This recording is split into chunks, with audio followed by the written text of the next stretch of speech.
FM news और मैं हूं स्वाति चौरसिया और वक्त हो गया है उत्तर प्रदेश की तमाम खबरों से आपको रूबरू कराने का। उत्तर प्रदेश के मुख्यमंत्री योगी आदित्यनाथ सोमवार को अलीगढ़ पहुंचे, जहां पर लोधा क्षेत्र में प्रधानमंत्री नरेंद्र मोदी के कार्यक्रम स्थल का सीएम योगी ने जायजा लिया। बता दें कि अलीगढ़ में मंगलवार को प्रधानमंत्री नरेंद्र मोदी का दौरा है। पीएम मोदी राजा महेंद्र प्रताप राज्य विश्वविद्यालय और डिफेंस कॉरिडोर का शिलान्यास करेंगे। इससे पहले हालात का जायजा लेने के लिए राज्य के सीएम योगी आदित्यनाथ वहां पर पहुंचे। जानकारी के लिए आपको बता दें कि मुख्यमंत्री योगी आदित्यनाथ दूसरी बार प्रधानमंत्री के कार्यक्रम की तैयारियों का जायजा लेने के लिए अलीगढ़ पहुंचे हैं।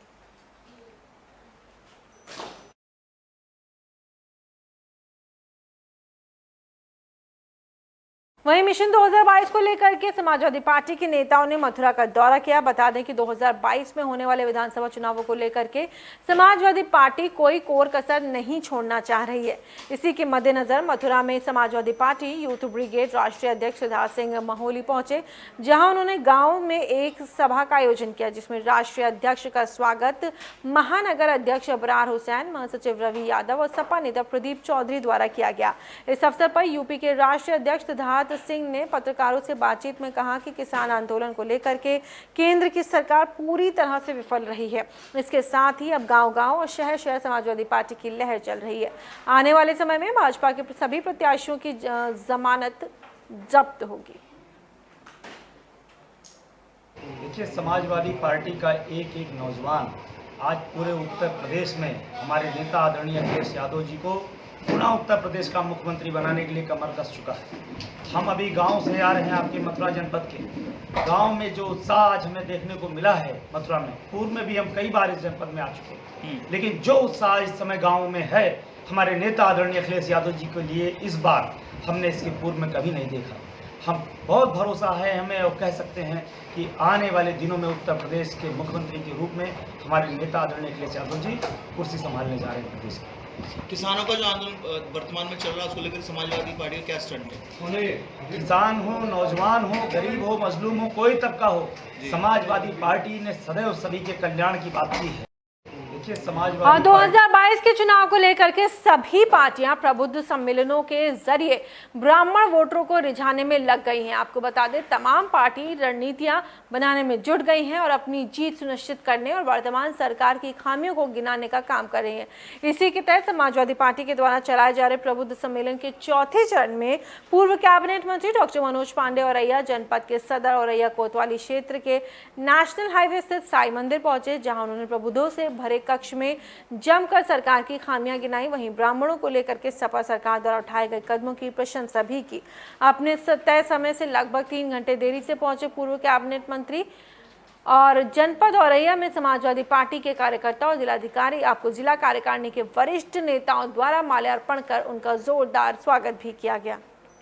औरैया में शानदार प्रबुद्ध सम्मेलन हो रहा है और जिस तरीके से आज प्रबुद्ध समाज ने आज यहाँ भागीदारी की है, मैं कह सकता हूँ कि जितनी संख्या आपको इस बड़े सभागार में दिखाई दे रही, इससे कई गुना ज़्यादा संख्या इस सभागार के बाहर है। ये इस बात का द्योतक है कि आज प्रबुद्ध समाज समाजवादी पार्टी के साथ और उत्तर प्रदेश में 2022 में आदरणीय अखिलेश यादव को मुख्यमंत्री बनाने के लिए सड़कों पर उतर आया है। आज औरैया में शानदार प्रबुद्ध सम्मेलन हो रहा है और जिस तरीके हाथरस यानी व्रज की देहरी पर भगवान श्री कृष्ण के बड़े भाई दाऊ बाबा का जन्मोत्सव छठ के रूप में मनाया जा रहा है।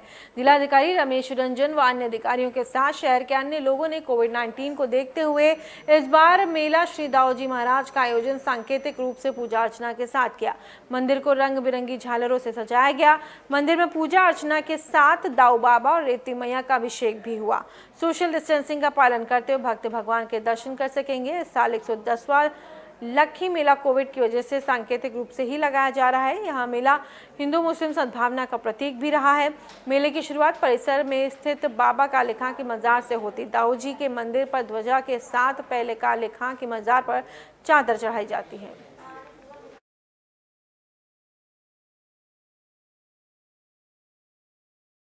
और अगली खबर गोंडा से है, जहां पर सरकारी पैसों का बंदरबाट किया गया और विकास के नाम पर पैसे निकाले गए।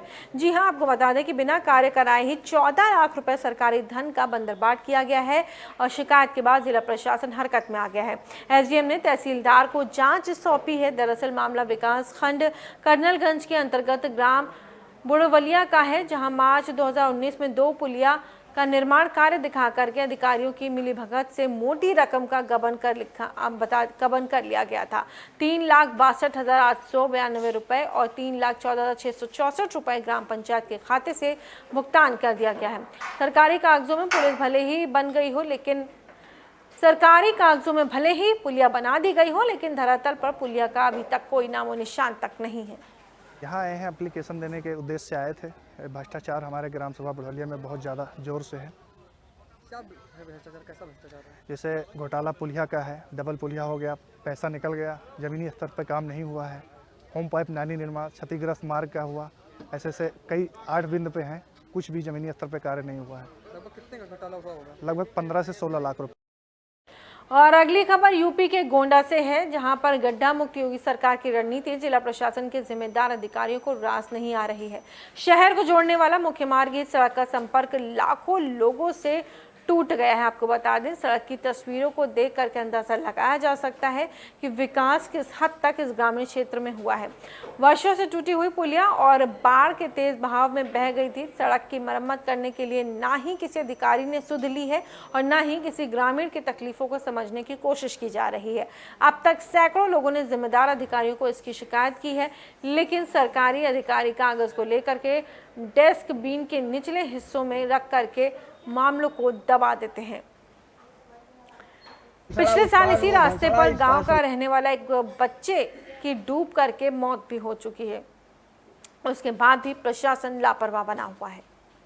भंसड़ा उस पार, वो भंसड़ा इस पार सुनहरा है। सुनहरा ये मुख्य जगह आप सोनवारा में खड़े हैं। हाँ, मुख्य जगह ये सुनहरा में खड़े। ये पुल वाली समस्या कब से बनी हुई है? ये 2 साल हो गया। भैया सही कर दिन से होएगा, 2 साल होएगा।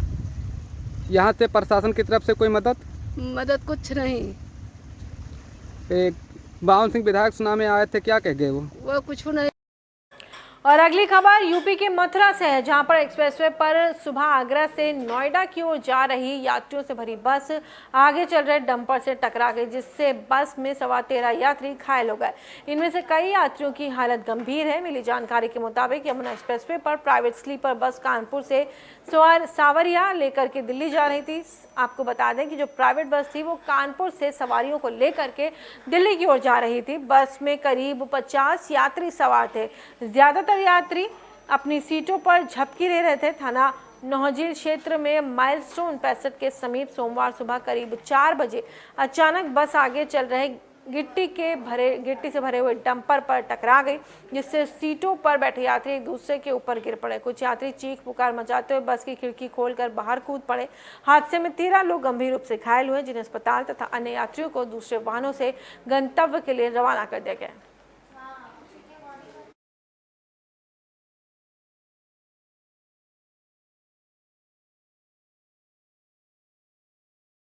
और अगली खबर बागपत से आई है, जहां पर 2 दिन से लगातार हो रही मूसलाधार बारिश ने लोगों के लिए बारिश आफत बन गई है।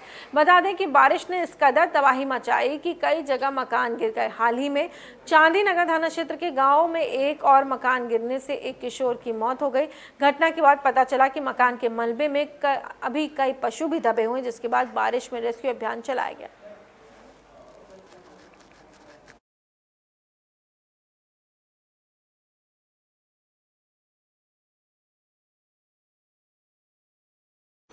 और अगली खबर भी बागपत से ही, जहां पर बदमाशों के हौसले बेहद बुलंद नजर आ रहे हैं। बदमाशों ने पूर्व प्रधान के बेटे को मौत के घाट उतार दिया है। आपको बता दें कि जहां पर अज्ञात बदमाशों ने पूर्व प्रधान के बेटे के घर में घुस करके धारदार हथियार से हत्या कर दी। मिली जानकारी के मुताबिक बदमाशों ने देर रात हत्या की वारदात को अंजाम दिया और बेखौफ बदमाश वारदात को अंजाम देने के बाद मौके से फरार हो गए। शोर शराबा सुनकर के पहुंचे आसपास के लोगों ने देखा तो उसकी सूचना तत्काल पुलिस को दी, जिसके बाद घटनास्थल पर पहुंची पुलिस ने शव को कब्जे में लेकर पोस्टमार्टम के लिए भेज दिया है। आपको बता दें, तहकीकात में जुट गई है पुलिस और उधर परिजनों का रो रो करके बुरा हाल हो गया। लड़का था हमारा, इकला था, मकान में वो लग रहा था, मार दिया किसी रात। और मैं तो तड़के 8 बजे पता लगा वो सारा रुपना मेरा पड़ा वहाँ। अच्छा, पुलिस आई थी? फिर पुलिस आई, पुलिस अपनी कार्रवाई कर दी। अच्छा, सब भेज दिया पोस्टमास्टर के लिए? हाँ, जा लिया तो पोस्टमास्टर। अच्छा, किसी से आपकी रंजिश कोई वो तो नहीं है? है किसी से कोई रंजिश कोई वो तो नहीं है आपका? हाँ, वो तो कुछ खबर होगा उन्होंने पुलिस ने किया होगा। और अगली खबर गोंडा से है, जहां पर मुख्य न्यायिक दंडाधिकारी के आदेश पर पुलिस ने नगर पंचायत मनकापुर के मोहल्ला जवाहर नगर निवासी आरोपित अब्दुल रहमान के घर पर मुनादी करके कुर्की की नोटिस चस्पा करवा दी है। मिली जानकारी के मुताबिक लॉकडाउन के दौरान सागौन का पेड़ काटने के विवाद में 2 पक्षों में मारपीट हो गई थी। इसमें एक व्यक्ति को इलाज के दौरान, आपको बता दें, एक व्यक्ति की मौत हुई, जिसमें 5 लोगों के खिलाफ मुकदमा पंजीकृत किया गया था। पुलिस अब तक 4 आरोपियों को ही गिरफ्तार कर पाई है। 5वां आरोपी अब्दुल रहमान कई महीनों से फरार चल रहा है। प्रभारी निरीक्षक मनकापुर श्याम बहादुर सिंह ने बताया कि आरोपित के घर पर मुनादी कराने के बाद कुर्की की नोटिस चस्पा की गई है।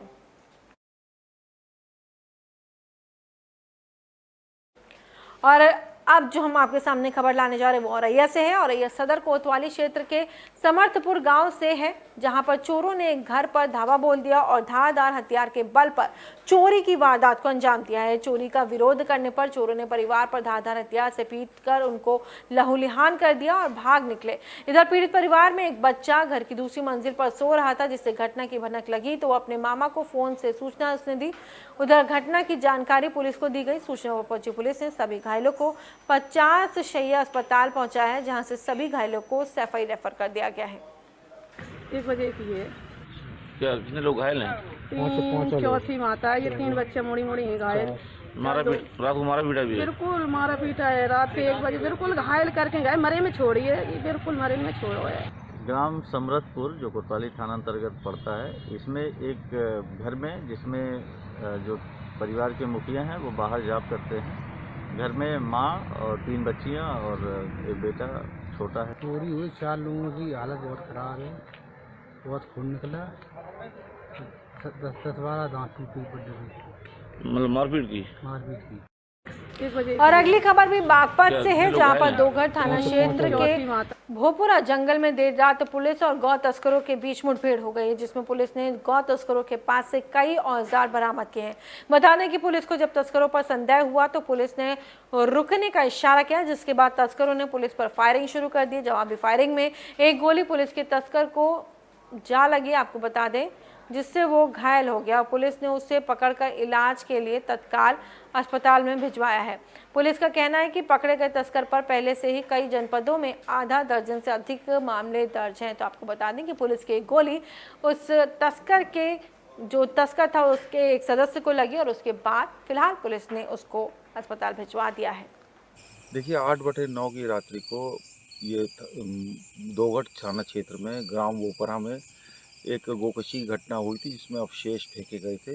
इस संबंध में थाना दोघट पुलिस द्वारा अभियोग पंजीकृत कर विवेचना की गई, जिसके विवेचना में 4 अभियुक्तों के नाम प्रकाश में आए थे, जो कि बुढ़ाना के रिजवान और नोमान थे और पल्ली गांव के आकिल और तालिब थे। देखिए, 8/9 और अगली खबर शाहजहाँपुर से। शाहजहाँपुर में उस समय हड़कंप मच गया जब पूजा के लिए नदी से जल देते समय लड़का लड़की नदी में डूब गए। जब तक लोग बचाने के लिए सोचते तब तक दोनों नदी में समा चुके थे। घटना की जानकारी मिलते ही आपको बता दें पुलिस को इसकी जानकारी दी गई। मौके पर पहुंची पुलिस ने गोताखोरों के जरिए दोनों की तलाश शुरू की। वहीं एनडीआरएफ की टीम को भी बुलाया गया है। बताया जा रहा है कि हर साल गाँव में भैर बाबा की पूजा की जाती है, जिसके चलते गांव वाले गर्रा नदी से जल लेकर के बाबा पर जलाभिषेक करते हैं। फिलहाल इस घटना के बाद गांव में मातम पसरा हुआ है। वहीं परिजनों का रो रो करके बुरा हाल है।